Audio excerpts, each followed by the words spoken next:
Hi friends, welcome to our channel Taste of Coimbatore.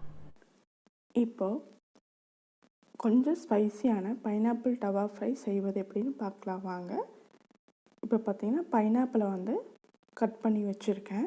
நீங்கள் மெல்லிஸாக slice போட்டுக்கோங்க. இல்லாட்டி உங்களுக்கு எந்த ஷேப்பில் வேணுமோ அந்த ஷேப்பில் நீங்கள் கட் பண்ணி எடுத்துக்கோங்க. பாருங்கள், நான் ரவுண்ட் ஷேப்பில் ரொம்ப மெலிசாக கட் பண்ணி எடுத்துருக்கேன். இதுக்கான தேவையான பொருட்கள் பார்த்திங்கன்னா 2 தான். கொஞ்சம் சால்ட்டு, கொஞ்சம் மிளகாத்தூள். நார்மலாக மிளகாத்தூள் தான் யூஸ் பண்ணியிருக்கேன். ரெண்டையும் நல்லா மிக்ஸ் பண்ணிக்கோங்க, சால்ட்டையும் மிளகாத்தூளையும்.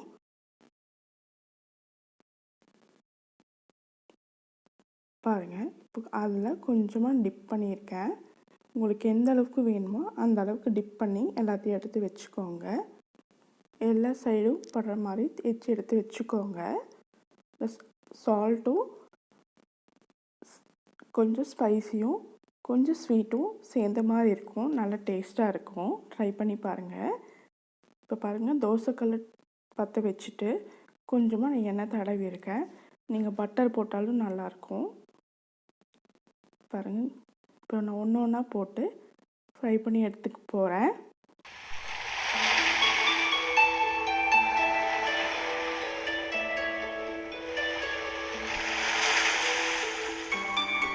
ஒரு சைடு நல்லா அந்த பச்சை வாசனை போகிற வரைக்கும் விடுங்க. அந்த பச்சை வாசனை போனோடனே திருப்பி போட்டுக்கோங்க. பாருங்கள், அந்த கலரே கொஞ்சம் சேஞ்ச் ஆயிடுச்சுல, அந்த ஜூசினஸ் கொஞ்சம் வெளியே வரும். டேஸ்ட்டாக இருக்குங்க. நீங்கள் வீட்டில் ட்ரை பண்ணி பாருங்கள்.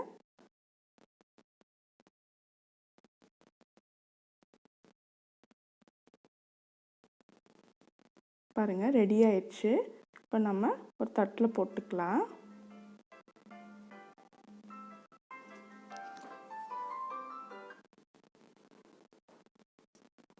அதே மாதிரி எல்லாத்தையும் நம்ம எடுத்து வச்சுக்கலாம். பாருங்கள், ஜூஸியான கொஞ்சம் சால்ட்டு கொஞ்சம் சுகரான பைனாப்பிள் டவா ஃப்ரை ரெடி ஆயிடுச்சு. வீட்டில் ட்ரை பண்ணி பார்த்துட்டு எனக்கு கமெண்ட் பண்ணுங்கள். பிடிச்சிருந்தா இந்த சேனல் சப்ஸ்கிரைப் பண்ணுங்கள், ஃப்ரெண்ட்ஸ்க்கும் ஷேர் பண்ணுங்கள்.